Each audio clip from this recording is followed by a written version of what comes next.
Hello everyone and welcome to another video. Now I don't think we've tested a GTX 1660 before on this channel. The 1660 Super and the 1660 Ti, sure, but the standard version of the card, well, I don't think it's been given the chance to show us what it's got.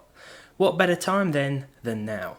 I've got the Palette Storm X edition here, a compact card perfect for anyone who wants solid 1080p performance wrapped up in a tiny package.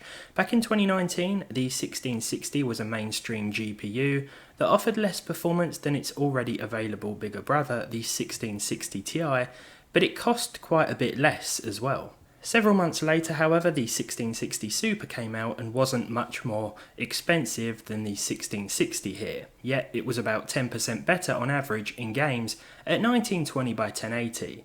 In my opinion, the 1660 Super sort of made the standard card and the Ti model somewhat irrelevant. These days, the used market prices of all three are so close that you might as well get the Ti and forget about the other two. I'm inclined to say that in 2022 the 1660 is one of the best graphics cards that you shouldn't buy, unless you live in a country where this one is way cheaper than the other two. With the conclusion already reached then, it's tempting to end the video here, but we must of course see how this thing performs. After all, it is still quite good. I've lined up a few of my favourites to test at 1080p. Let's get into it. Now the first game we're testing here is Cyberpunk 2077 at 1080p with the medium crowds, medium textures and the medium preset. Nothing else has been changed. Now this game does have an FSR option, so we could use that in order to try and hit a higher frame rate overall, but even with everything at native in these settings, we were able to achieve over 60 FPS with respectable 1 and 0.1% lows. I didn't really know what to expect with this GPU because I haven't tested it before, and it's been a while since I've tested the other 1660 cards as well. I may have only looked at those once or twice. Elden Ring at 1080p with the high preset ran with the 60 FPS cap on average, although I did turn the grass options down to medium as this is one of the more intensive options and can really affect the frame rate in certain areas. Here the average 1 and 0.1% lows were all good, and I'm quite surprised by that 0.1% low figure. It was better than I thought it would be.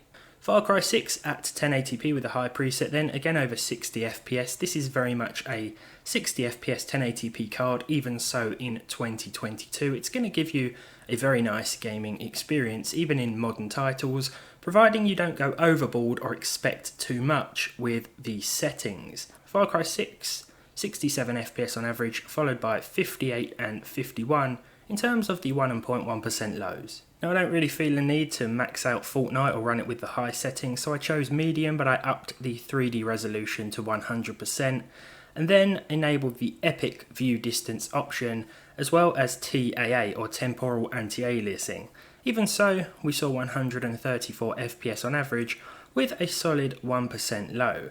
There was the occasional micro stutter here and there, which is reflected by that 0.1% low figure. In Forza Horizon 5, I could have done a little better, but I was trying to account for the occasional dip that we did see, though it was nothing too major. Ultra settings would have certainly been doable, but there were some points, perhaps either in other races or just driving around busier parts of the map, that I did see drops. Here though, we averaged 109, so with the high preset, it's still very much playable and enjoyable, of course, no question.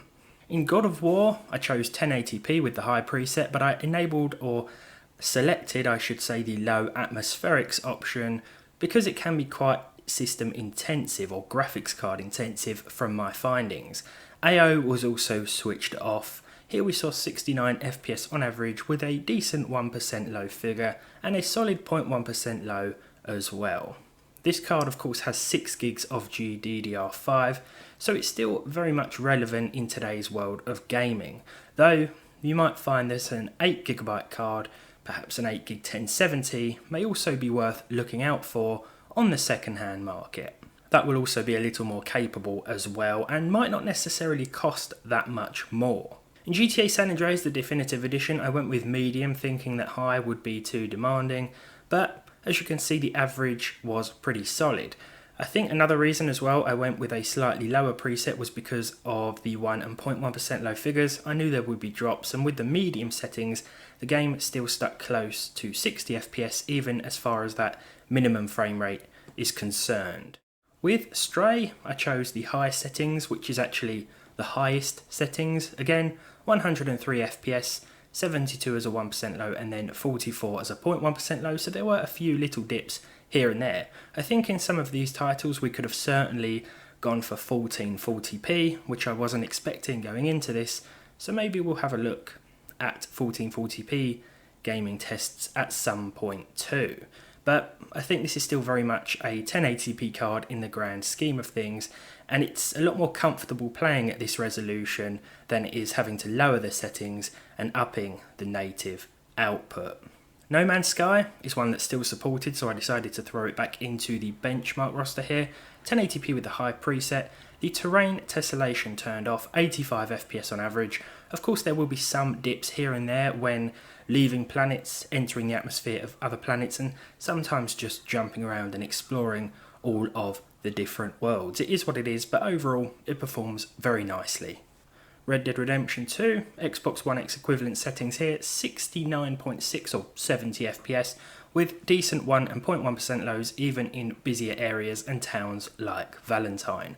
The 1660 is still a very capable card, and this is what I meant when I said that it's better suited to 1080p overall, because there will be some titles that just about sort of scrape past that 60 FPS threshold. 70 is of course a nice improvement over 60, but if you look at those 1 and 0.1% lows, it's nice to keep things at 1080p to account for any possible dips and drops here and there.